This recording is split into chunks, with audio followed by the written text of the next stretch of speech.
여론이 불어오는 곳 그곳으로 가네. 가시죠. 여러분 안녕하십니까. 8월 셋째 주 더 여론 시작하겠습니다.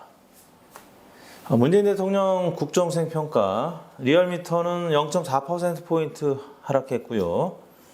한국갤럽은 지난주에 소폭 상승했습니다. 4%포인트. 지난 8월 첫째 주에서 둘째 주로 넘어갈 때 5%포인트 하락했다가 다시 4%포인트 회복을 한 건데, 갤럽이 보통은 1, 2%포인트 이렇게 등락이 되는데, 지난주에는 연 2주 5% 내려갔다가 4%포인트.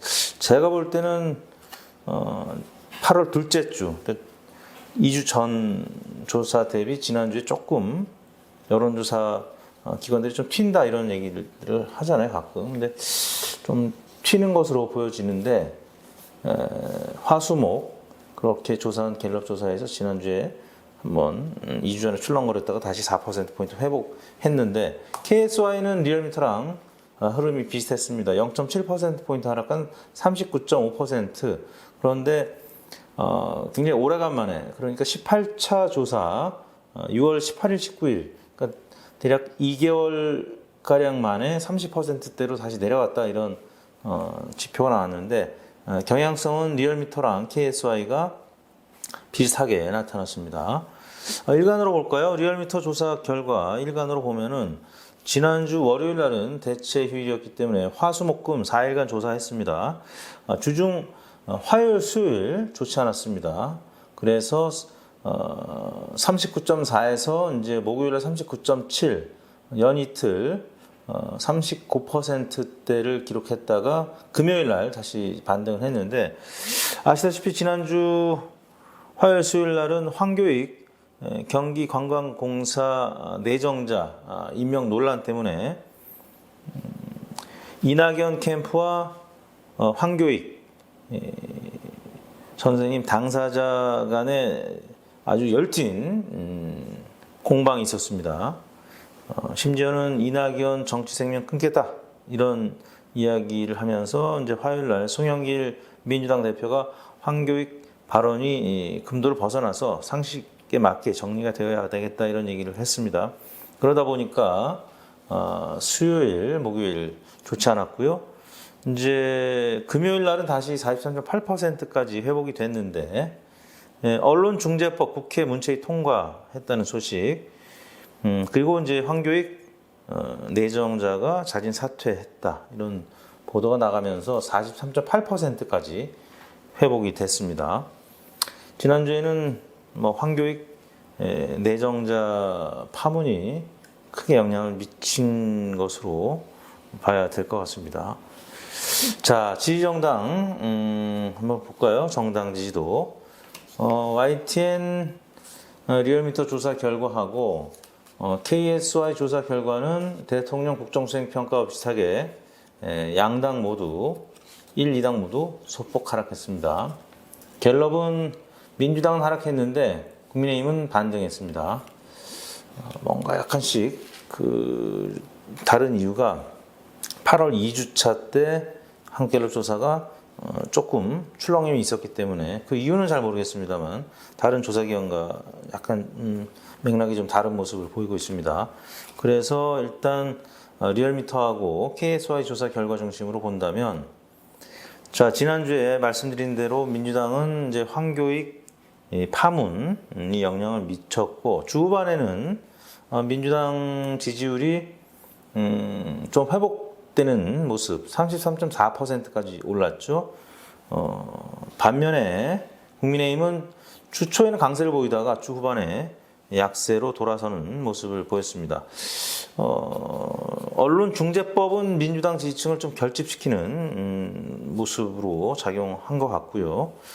이와 관련된 현안 조사 결과 조금 이따 소개해드리겠습니다만, 민주당 지지층은 좀 찬성 의견이 좀 높고 국민의힘은 반대 의견이 높다라는 점에서 이 부분은 각 당 중에서 민주당의 지지층을 결집시키는, 왜냐하면 언론중재법이 이제 뭐 징벌법이라고도 일컬어지는 경우도 있지만 국민들의 여론은 50% 넘게 찬성을 하고 있기 때문에 이 부분은 민주당 지지층을 주반에 결집시키는 모습이었고, 국민의힘은 윤석열 대 이준석 이 갈등이 계속 이어지면서 좀 좋지 않았죠.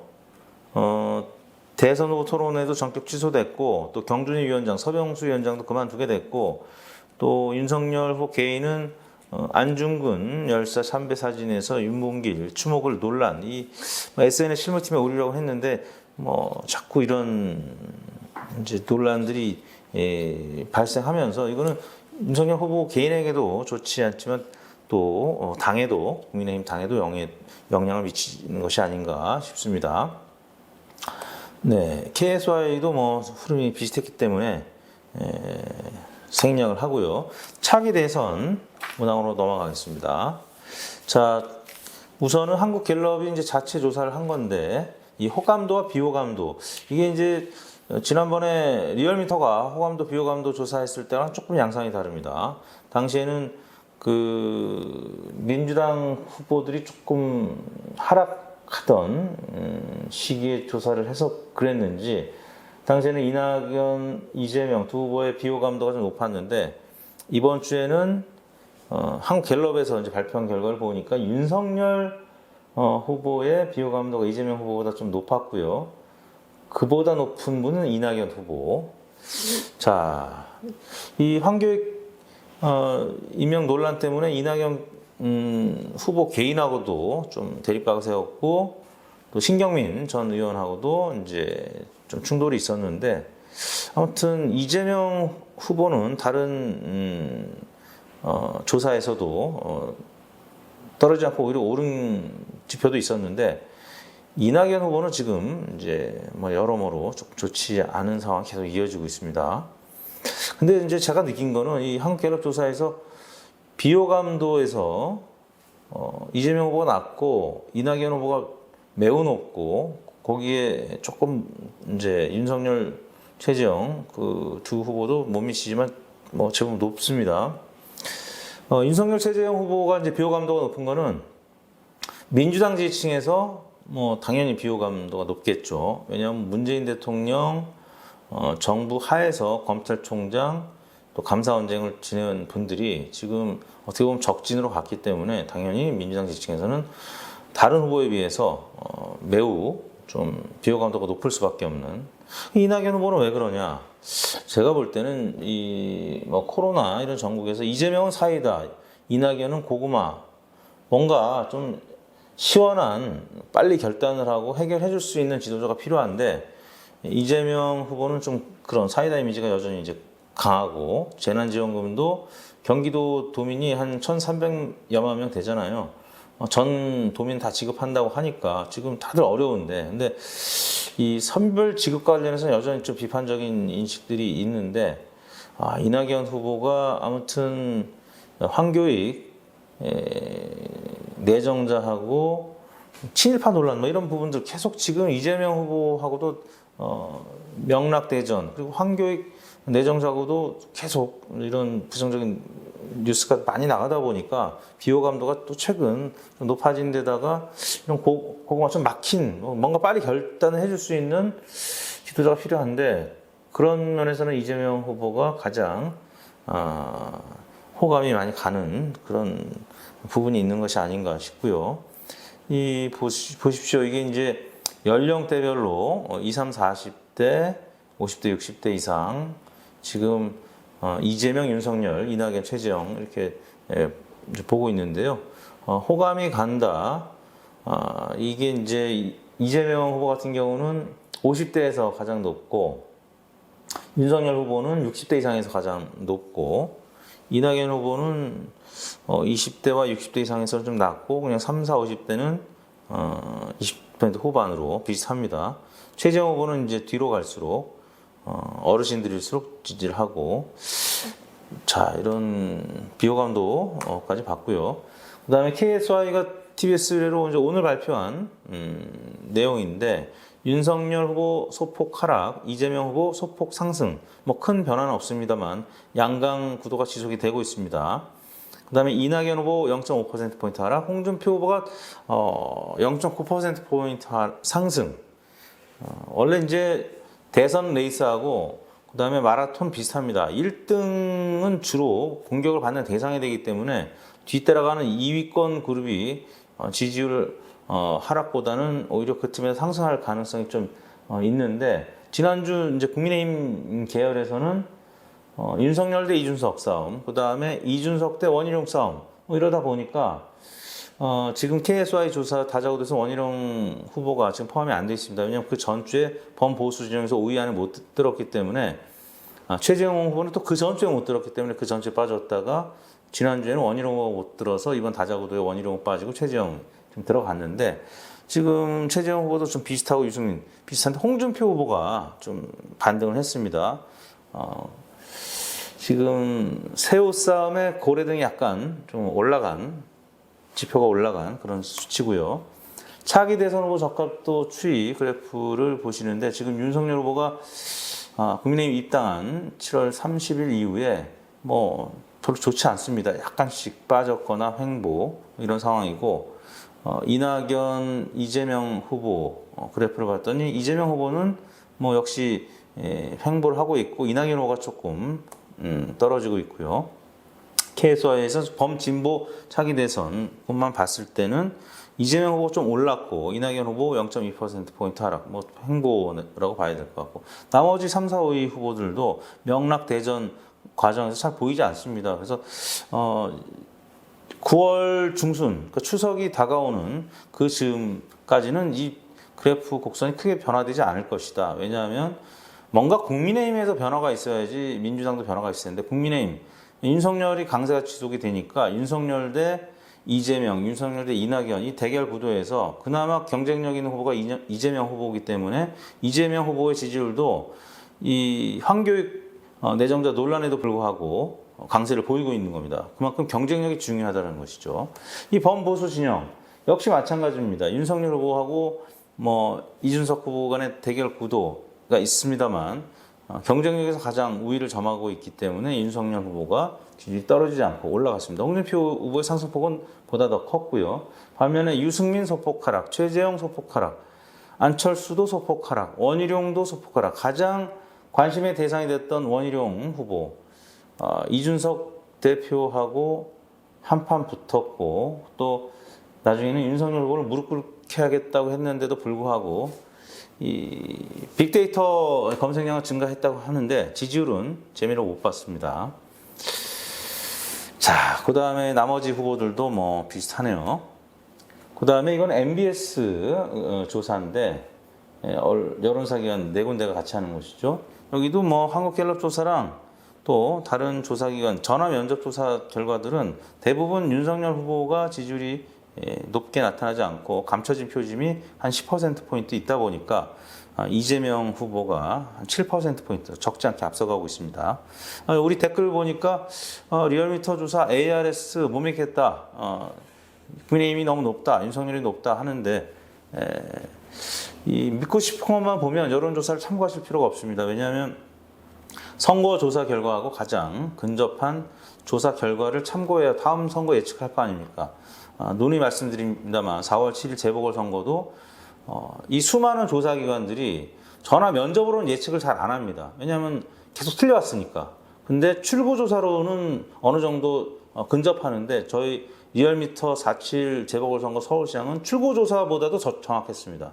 그러니까 ARS 조사가 선거조사랑 가장 근접하다라는 거를 여러분들 좀 인식을 해주셨으면 좋겠습니다. 마음에 안 든다고 계속 뭐 못 믿겠다 이러면은 결국에는 잘못된 정보를 바탕으로 잘못된 전망들을 하고, 그러면 선거 부정을 나중에 주장하는 지금 일부 전직 의원들과 별 다른 입장이 아니라는 것이죠. 그러니까 여론조사를 지난 히스토리를 보고 지난 선거를 보고 판단해 주시면 좋을 것 같습니다.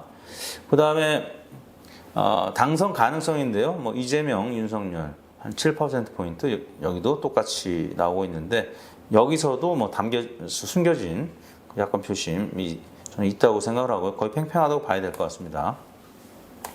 자, 현안 조사인데요. 이거 조금 전에 YTN에 가서 제가 이제 소개한 내용인데, 종부세 기준 완화. 이게 이제 9억에서 결국 11억으로 올랐는데, 지난 목요일 날 국회 이제 기재위, 국회 상임위원회에서 통과가 됐습니다. 25일 날 국회 본회의에 이제 회부가 됐는데, 이제 민주당은 민주당 지지층대로 좀 불만이 있는, 왜냐하면 자꾸 이렇게 완화시키냐, 부자 감세하는 거냐, 이런 입장이다 보니까 민주당은 좀 팽팽했습니다. 근데 이제 국민의힘이라든지 국민의당에서는 잘못된 조치 의견이 많았습니다. 더 완화시켜라 이런 의견이 조금 있는 것 같습니다.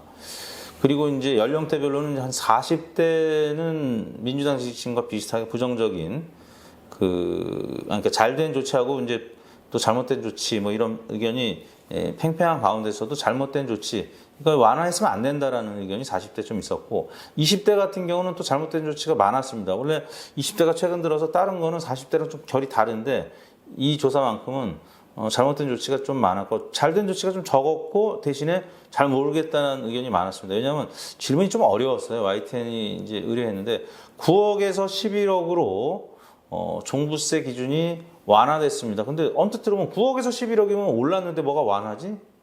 더 강화된 거 아니야? 뭐 이런 좀 헷갈리는 여론조사이다 보니까 이번에는 이제 잘 모르겠다는 의견이 정의당에서도 많았고 20대도 많았습니다. 근데 정의당은 잘못된 조치다. 이거 왜 완화시켜줬냐? 강화해야 된다. 이런 입장인데 아무튼 조사가 좀 어려웠습니다. 저희가 조사했습니다만은 문항이 YTN이랑 협의할 때 조금 그런 부분 좀 구체적으로 설명을 드렸어야 되는데 좀 죄송스럽게 생각을 하고, 아무튼 뭐 이 정도면은 잘못된 조치라는 의견이 조금 더 이제 많은 거죠. 9%포인트 정도 차이가 나기 때문에. 자, 그 다음에 마지막으로 KSY가 이제 오늘 소개한 현안 조사인데, 언론 징벌적 손해배상제. 자, 이 부분에 대해서는 언론은 지금 난리가 났습니다. 잘못하면 손해배상을 많이 해야 되니까. 리얼미터도 그동안에 많은 언론들로부터 억울한 일 많이 당했죠. 소송도 막 하기도 했는데, 아무튼 리얼미터가 몇 주 전에 했던 여러분들께 소개했던 거랑 뭐 거의 비슷하게 나왔습니다. 손해배상제 찬성이 54.1, 반대가 37.5. 언론에서 아무리 뭐라고 해도 결국에는 언론의 징벌적 손해배상제 찬성 의견이 50%가 넘는다. 그 전에는 사실 60%가 넘어섰습니다. 근데 지금 국민의힘에서 워낙 반대를 하니까 약간 줄어들긴 한 겁니다만 여전히 찬성 의견이 높다. 왜냐면 가짜뉴스가 너무 많잖아요. 가짜뉴스가 너무 많다 보니까 요즘 국민들이 이 언론 기사 많이 잘 안 믿습니다. 특히 유튜브는 또 가짜뉴스가 더 많고 댓글도 마찬가지고, 아무튼 걱정이 굉장히 많이 되는 상황에서 민주당이 좀 비판을 받고 뭐 국민의힘이라든지 또 특히 보수 언론 중심으로 아주 난리가 났는데 국민들의 여론은 50%가 넘는다. 이게 위헌적인 요소가 있다고들 하지만 오죽하면 국민들이 이렇게 찬성을 하겠습니까? 언론에도 책임이 있다 라고 생각을 하면서 8월 셋째 주 더 여론 이것으로 마치도록 하겠습니다. 여러분들 이번 주 처서, 오늘 처서입니다. 그리고 이제 비가 오니까 시원해지는데 또 비가 또 많이 온다고 하니까 태풍도 오고, 오마이뉴스도 아니고 오마이스입니다. 태풍 조심하시고요. 다음 주에 뵙도록 하겠습니다. 여론. 아차! 잠깐! 저희가 내일부터 리얼미터 TV가 문재인 대통령 국정수행 평가, 그리고 유권자들의 이념 지형, 보수냐 중도냐 진보냐, 이거를 매일 유튜브 숏, 짧은 컨텐츠 이렇게 세로로 해가지고 내일부터 매일 발표합니다. 왜냐하면 지금 YTN 조사는 이제 주 단위로 발표하는데 우리 리얼미터 TV 구독자분들 16,000여 명 정도 되는데 그래도 뭔가 메리트가 있어야 될 거 아닙니까? 리얼미터에서 매일 저녁 한 6시 전후에서 문재인 대통령 지지도 국정수행 평가 있죠. 그 다음에 이념지형, 정당 지지도도 매일 하면 좋은데 이건 여론조사 심의원에 등록을 해야 돼요. 그래가지고 뭐 이것저것 감독 이 모니터를 많이 이제 당하게 됩니다. 그러면 어쩔 때는 발표를 못 하게 될 때도 막 이래요. 근데 저희가 대통령 국정수행 평가는 선거조사가 아니기 때문에 여러분들께 따끈따끈한 정보를 매일 저녁 6시쯤에 소개를 해드리도록 하겠습니다. 여러분들 8월 24일인가요? 매일 공개하도록 하겠습니다. 개봉 박두! 안녕히 계십시오. 여러분.